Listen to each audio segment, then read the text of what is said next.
آج جس شخصیت سے ہم متمسک ہوں گے وہ شخصیت بھی قرآن سے بہت قریب ہے۔ 5 سال کے سن میں انہوں نے قرآن حفظ کر لیا تھا۔ کربلا میں سرکار سید الشہداء کے ناصرین میں حافظان قرآن بھی تھے۔ ان میں ایک بہت مشہور شخصیت حضرت حبیب ابن مظاہر، مطاہر، مظہر، مظہر، 4 انداز سے پڑھا گیا۔ حبیب نام کے 2 افراد ہیں کربلا میں، حبیب ابن خباب ہیں اور حبیب ابن مظاہر، کہ جن کے بابا کے نام کے بارے میں تلفظ کا مسئلہ، یہ صحابی رسول حبیب کے والد، حبیب کے بارے میں اختلاف ہے کہ یا صحابی رسول ہیں یا صحابی علی ابن ابی طالب۔ اس میں کوئی شک نہیں کہ صحابی علی تو ہیں، صحابی حسن تو ہیں، صحابی مولا حسین تو ہیں۔ منتخب تریحی نے، علامہ تریحی نے اپنی اس منتخب مقتل میں حضرت حبیب کے بارے میں لکھا کہ اللہ کے حبیب، اللہ کے رسول مدینہ منورہ میں ایک گلی سے گزر رہے تھے۔ اچھا، اللہ کے رسول کا ایک عجیب انداز تھا کہ جب آپ گزرتے تھے تو آپ ایسا نہیں تھا کہ بڑوں کو ہی آپ فوقیت دیتے ہوں، متوجہ ہوتے ہوں اور چھوٹے بچوں کو اگنور کر دیتے۔ اللہ کے رسول فرماتے ہیں میں 5 کام مرتے دم تک نہیں چھوڑوں گا، ان میں سے ایک کام بچوں کو سلام کرنے میں پہل کرنا۔ تہذیب لکھنؤ کی ہو کہ پاکستان کی تہذیب ہو، بچوں سے کہا جا رہا ہے تم بڑوں کو سلام کرو، سکھانے کے لیے اور ہے اور اصل پیغام ختمیہ مرتبہ اور ہے۔ کسی کو کہہ کر بتائیے کہ سلام بڑوں کو کیجیے، اور بڑا اگر بچے کو سلام کرنے لگے تو بچہ نقل اتار کے بھی سلام کر سکتا ہے۔ اللہم صلی اللہ علیہ وسلم۔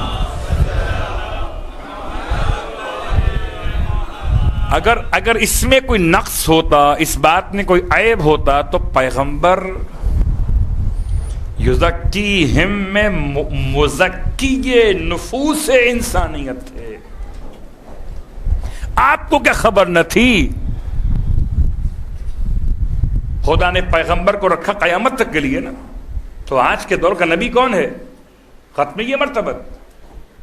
تو آج کے دور کے لیے پیغمبر کے الفاظ اگر ناکافی ہیں تو کیا مطلب ہے؟ پیغمبر کافی کیسے ہو گئے پھر؟ ہماری سمجھ ناکافی ہو گئی ہے۔ پیغمبر تو کل بھی کافی تھے اور آج بھی کافی ہے۔ یا محمد یا علی، یا علی و یا محمد اکف یعنی، پچھلے سال کی مجلس کا جملہ یاد ہے؟ کافی۔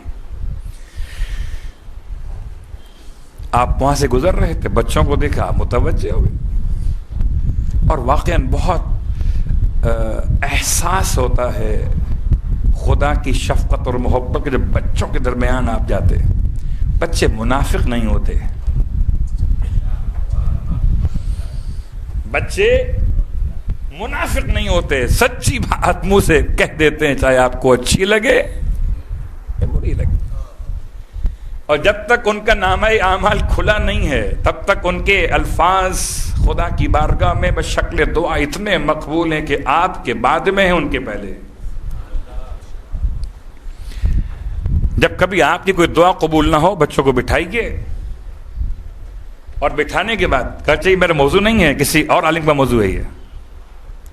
بچوں کو بٹھائیے اور پہلے بچوں کو راضی کیجیے، جو مطلب ان کی خواہش ہو، جو شرعاً جائز ہو، ان کے لحاظ سے مناسب ہو، کچھ کھانے کا سامان ہو، کچھ پینے کا سامان ہو، ان کو دیجیے۔ پھر ان سے کہیے چھوٹے چھوٹے ہاتھ اٹھا کے دعا کر دیں آپ کے لیے۔ یہ طریقہ ہے دعا قبول کروانے کا۔ ایک آپ مجھ سے کہتے ہیں کہ دعا کروں میں آپ کے لیے، میرے اعمال اللہ کی بارگاہ میں، پتہ نہیں دعا قبول ہوگی یا نہیں ہوگی۔ بچوں کی دعا۔ تو حبیب کا سن کیا تھا جب رسول خدا سے ملاقات ہوئی؟ بچوں میں تھے۔ لکھتے ہیں آقا تریحی کہ وہ گود میں اٹھا لیا. اگر گود میں اٹھا لیا کا مطلب ہے کہ پھر جناب حبیب کا سن کربلا کے میدان میں کتنا ہونا چاہیے؟ اللہ کے رسول کے ٹھیک 50 سال کے بعد کربلا کا واقعہ پیش آیا. 11ویں برس میں آپ نے فرمائی رحلت اور ٹھیک 50 سال کے بعد 61 ہجری میں کربلا پیش آئی.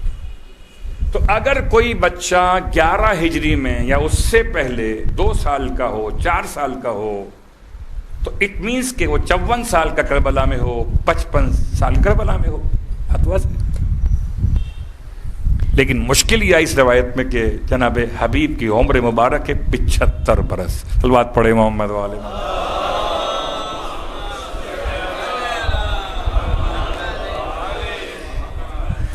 اب اس کا مطلب ہے کہ یا تو وہ روایت صحیح ہے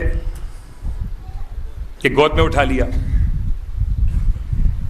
یا یہ روایت صحیح کہ 75 برس کے تھے کربلا میں.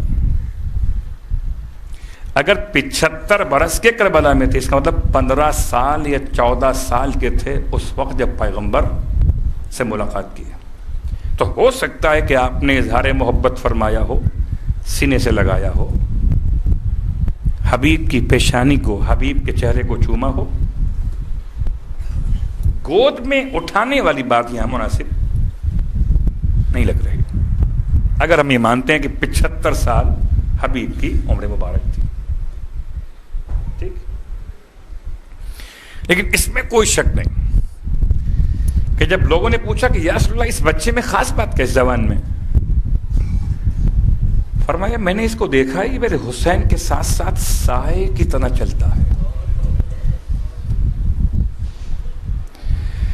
اور جہاں اس کو موقع ملتا ہے یہ حسین کے قدموں کے نیچے کی مٹی اٹھاتا جاتا ہے اور اپنی آنکھوں سے لگاتا ہے. اور آپ فرماتے ہیں مجھے جبرائیل امین نے خبر دیا کر کہ یہی بچہ ہوگا جو کربلا میں حسین کے جانثاروں میں شامل ہو. یہ کون ہے؟ حبیب. حبیب کے بارے میں تاریخ کی چند باتوں کے بیان کے ساتھ اب آئیے. حبیب کوفے میں بہت مشہور شخصیت تھے، سرکردہ اور بڑے لوگوں میں شامل تھے. بعض روایات کہتی کہ 70 افراد کو امان نامہ دیا گیا تھا کہ 70 افراد اگر کربلا میں کہیں ہوں بھی تو ان کو امان نامہ حاصل ہے اگر یہ امان نامہ قبول کر لیں. ان 70 افراد میں حبیب شامل تھے. مگر آپ سمجھ سکتے ہیں کہ حبیب کا نام شامل کی کیوں نہ ہو، مگر حبیب کو حسین سے محبت ہے، جان سے محبت نہیں. اور جس کو حسین سے محبت ہو اسے جان سے محبت نہیں رہتی. پھر ہماری جان قربان، اگر ہم جیسے لوگ اتنی بڑی بات کر جائیں تو حبیب کا مقام کیا تھا. تو حبیب کوفے میں تھے. آج محرم کی 2 تاریخ ہے نا، اور آج امام کا کاروان اس منزل پر پہنچ گیا جو منزل نہیں مقتل گاہ حسین ہے. اور جب خیام کے نصب کیے جانے کا مسئلہ ہے، پوری تاریخ آپ کے علم میں، نام پوچھا، زمین کا نام کیا؟ نینوا ہے، شط فرات ہے، کا اور نام بتاؤ کا کربلا ہے. یہ ساری باتیں اپنے مقام پر. لیکن جیسے ہی خیمے نصب کیے گئے زمین خریدنے کے بعد، جناب زینب کبریٰ بہت گھبرا رہی ہیں. ایک مرتبہ اپنے ماجائے کو بلوایا اور بلوانے کے بعد کہتی ہیں کہ بھیا کیا یہاں رہنے کا ارادہ کر لیا ہے؟ کیا یہاں قیام کا ارادہ کر لیا؟ فرمایا بہن اس میں کیا حرج ہے اگر ہم یہاں قیام کر لیں تو؟ کہ بھیا کہیں اور چلتے ہیں یہاں سے. کہ بہن کیوں ایسا کہتی ہیں؟ کہ بھیا مجھے اس زمین کی مٹی سے آپ کے خون کی خوشبو آ رہی ہے. ہائے حسین، زمین کربلا پر امام پہنچ گئے اور امام نے اپنے تمام تر چاہنے والوں کے درمیان یہ بات پھر کھول کے بیان کر دی کہ ہاں ہونا یہیں تو ہوگا، ہمارے جوانوں کو ذبح کیا جائے، یہیں پر ہمارے خیموں میں آگ لگائی جائے گی اور یہیں پر ہماری بیویوں کے سروں سے چادریں لوٹی جائیں گی۔ تمام مصائب کا اشارہ امام نے چند جملوں میں کر دیا تھا۔ پھر اسی زمین کربلا سے 2 محرم کو امام نے پہلا کام کیا، ایک خط لکھا حبیب کے نام۔ یہ کب لکھا؟ جب کہ جناب زینب کبریٰ، ہو سکتا ہے تاریخ میں ذرا کوئی اختلاف کہیں ملے آپ کو، جب بی بی روز سنتی تھی کربلا آنے کے بعد 1000 2000 5000 10,000 سپاہیوں کے دستے لشکر یزید میں آ گئے تو گھبرا کے کہتی تھی بھیا آپ کسی کو نہیں بلائیں گے اپنی مدد کے لیے؟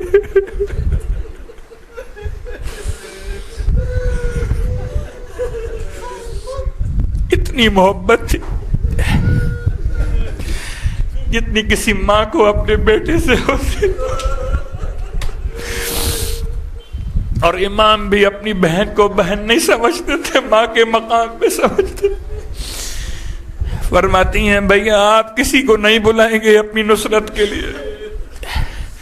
امام نے خط لکھا ہے کربلا سے حبیب کے نام، سلام لکھا، حبیب کے نام پیغام لکھا، سلام اس مرد فقیہ کے نام جو مظاہر کا بیٹا حبیب ہے، اس کی طرف سے جو فاطمہ زہرا کا بیٹا حسین ہے، حبیب ہم کربلا پہنچ گئے، حبیب جلد پہنچو، کہیں دیر نہ ہو جائے تو ملاقات پھر قیامت میں ہوگی۔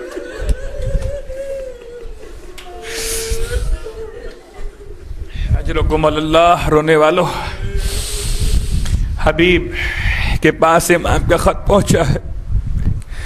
عجیب وقت تھا، حبیب گھر میں تھے، کوفے کے حالات اتنے زیادہ خوفناک اور ہولناک ہیں کہ بڑا مشکل تھا حبیب کے لیے باہر نکلنا۔ قاصد نے دق الباب کیا، حبیب دروازے پر آئے، پوچھا کون ہے؟ کہا انا برید الحسین۔ اپنا نام نہیں بتایا، کہتا ہے میں حسین کا قاصد آیا ہوں، بس یہ سننا تھا۔ ابھی نے دروازہ کھول دیا، امام کے بھیجے ہوئے خط کو لیا، نامے کو ہاتھ میں لیا، کبھی آنکھوں سے لگاتے تھے کبھی چومتے۔ ہائے حسین، کوئی کیا چومے گا کسی ایسے خط کو جو شہادت کا عنوان بن رہا ہو، ہمارا سلام و حبیب پر، روتے ہوئے۔ بعض مقاتل میں ہے کہ حبیب نے اپنے تاثرات جذبات کو پوشیدہ کر لیا کہ آپ کو بھی نہیں معلوم تھا کہ آپ کے گھر میں ہو سکتا ہے کوئی خفیہ کوئی خبر پہنچانے والا حکومت کا کوئی فرد نہ پہنچا ہوا ہو۔ بڑی احتیاط سے کام لیا، حتیٰ کہ اپنی شریک حیات پر بھی آپ نے اپنے کسی ارادے کو ظاہر نہیں کیا۔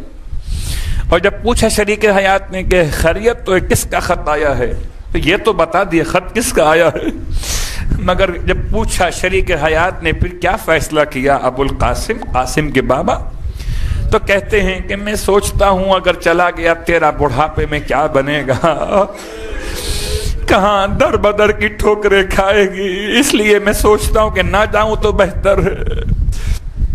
خاتون پریشان ہو گئی، پھر حبیب سے پوچھا آپ کا ارادہ کیا ہے، بتائیے ذرا کھل کے بتائیے۔ پھر فرماتے ہیں کہ بوڑھا ہو گیا ہوں، مجھ سے تلوار کہاں چلے گی، 75 سال کا بوڑھا ہوں، مجھ سے تلوار کہاں چلے گی، لہذا میں کیسے جا سکتا ہوں۔ لیکن جب اس خاتون نے حبیب کے زبان سے راز نہ سمجھا کہ کیا کہنا چاہتے ہیں، تو ایک مرتبہ اپنے ایمان کا اظہار کیا۔ کہتی ہیں حذیفہ شریک حیات حبیب، اچھا یہ چادر لے لو، تم گھر میں بیٹھ جاؤ، مجھے اپنی تلوار دو کہ میں زہرا کے لال کی نصرت کے لیے اس طرح چلی جاؤں کہ امام کے کام آ سکوں. اللہ اکبر. حبیب نے امتحان میں جب آزما لیا رونے لگے. ایک کنیز خدا پہ تجھے آزما رہا کہ تو کتنا مخلص ہے امام کے ساتھ. بھلا حسین بلائے اور حبیب نہ جائے. قیامت تو آ سکتی ہے مگر یہ ممکن نہیں ہے. اجرکم اللہ، اجرکم اللہ. حبیب آمادہ ہوئے، بڑے مشکل حالات میں ہیں. مسلم میں اپنے اور سجا سے بھی ملاقات کی ہے، کس طرح نکلنا ہے، کیسے پہنچنا ہے. اپنے غلام کو بلایا اور اس کے ابا کے دامن میں تلوار چھپا کے دی ہے. کہا جاؤ باہر جاؤ کوفے کے، اور اگر کوئی تم کو پکڑ لے اور پوچھے کہ کہاں جا رہے ہو تو کہنا کہ فلاں زرعی زمین پر نگرانی کے لیے جا رہا. حبیب نے روانہ کر دیا اسے، اور کچھ دیر بعد حبیب راستہ تلاش کرتے ہوئے، کون سا راستہ جہاں سپاہی نہیں ہوں گے، جہاں کوئی نگران نہیں ہوگا، بہت مشکل سے نکل کے پہنچے. تو کچھ دیر ہو گئی، اور جب دیر ہو گئی تو آپ پہنچے غلام کے قریب. تو غلام اپنے دونوں ہاتھ گھوڑے کے گلے میں ڈالے ہوئے، گھوڑے سے ہم کلام تھا، کہتا تھا اگر میرا آقا نہ آ سکا تو اے گھوڑے تجھ پہ سوار ہو کر میں زہرا کے لال کی امداد کے لیے. جیسے ہی حبیب نے پیچھے سے جملہ سنا فرمایا السلام علیکہ یا ابا عبداللہ روحی لک الفدا ابی و امی لک الفدا یا حسین. میرے مولا آپ پر میرے ماں باپ قربان، میری جان قربان. آج یہ وقت آ گیا کہ غلام آپ پر جان قربان کرنا چاہتا. جناب حبیب نے اپنے غلام سے کہا تجھ کو آزاد کیا. یہ جملہ اتنا چھوٹا نہیں ہے، لاکھوں روپے کا سرمایہ لگتا تھا غلاموں پر. تجھے راہ خدا میں آزاد کیا. حبیب کے نزدیک اگر کوئی نصرت حسین کا ارادہ بھی کرے تو اس کی قیمت کتنی بڑھ جاتی ہے، اتنی بڑھ جاتی ہے. حبیب تجھے راہ خدا میں آزاد کیا، مگر یہ عجیب غلام تھا. جیسے ہی آزاد ہوا رونے لگا، کہتا حبیب سے آقا جب تک دنیا میں رہے مجھے ساتھ رکھا، جب جانب فردوس چلے مجھے چھوڑ دیا، مجھے ساتھ لے کے چلے، شاید میں بھی کسی کام آ جاؤں. حبیب نے بڑی دعائیں دی ہیں، اپنے غلام کو ساتھ لیا. اجرکم اللہ.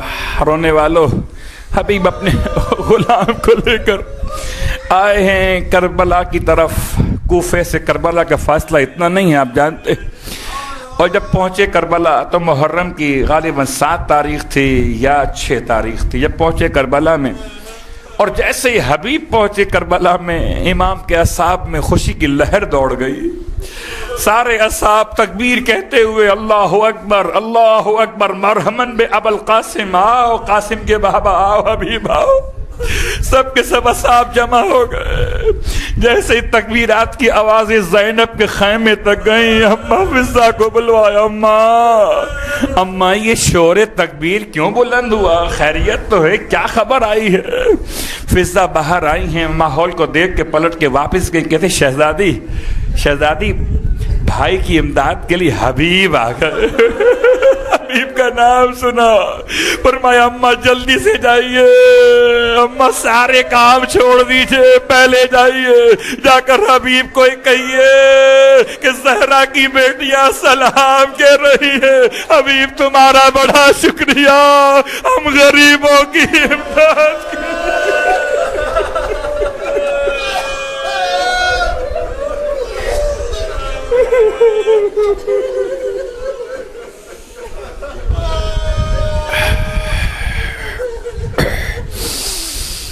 حبیب نے اللہ اکبر، حبیب نے جیسے ہی ثانیہ زہرا کا سلام، ابھی تک تو حبیب بڑے خوش تھے، اپنے مقدر پہ نازاں تھے کہ انہیں کربلا تک قسمت نے پہنچا دیا. حسین کے قدموں میں آ گئے. جیسے ہی زینب کا سلام سنا, زمین کربلا 75 سال کا بوڑھا ہے, زمین کربلا پہ گر پڑے, اپنے سر سے امامے کو اتار کے پھینک دیا. ارے خاک اٹھا کے سر میں ڈال کے کہتے تھے, ہائے نبی کی بیٹیوں پہ یہ وقت آ گیا کہ غلاموں کو سلام, غلاموں کا شکریہ. واہ محمد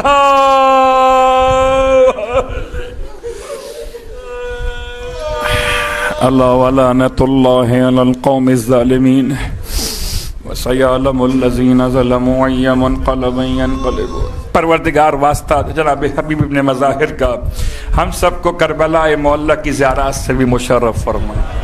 باغلا واسطہ محمد و آل محمد کا پروردگار جو کربلا نہیں جا سک رہے ہیں, حبیب نے ان کے لیے پیغام رکھا ہے نا.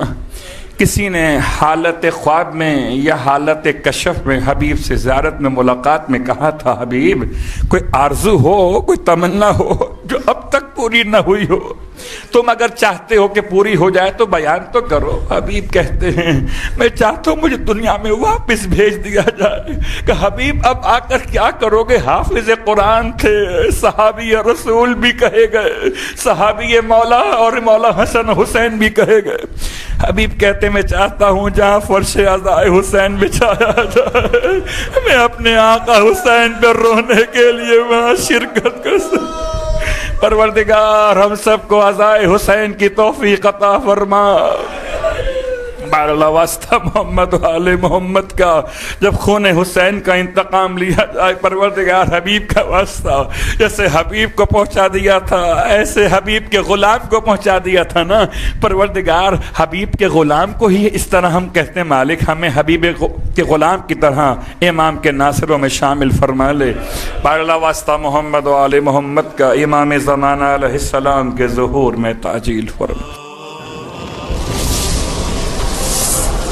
السلام على الحسين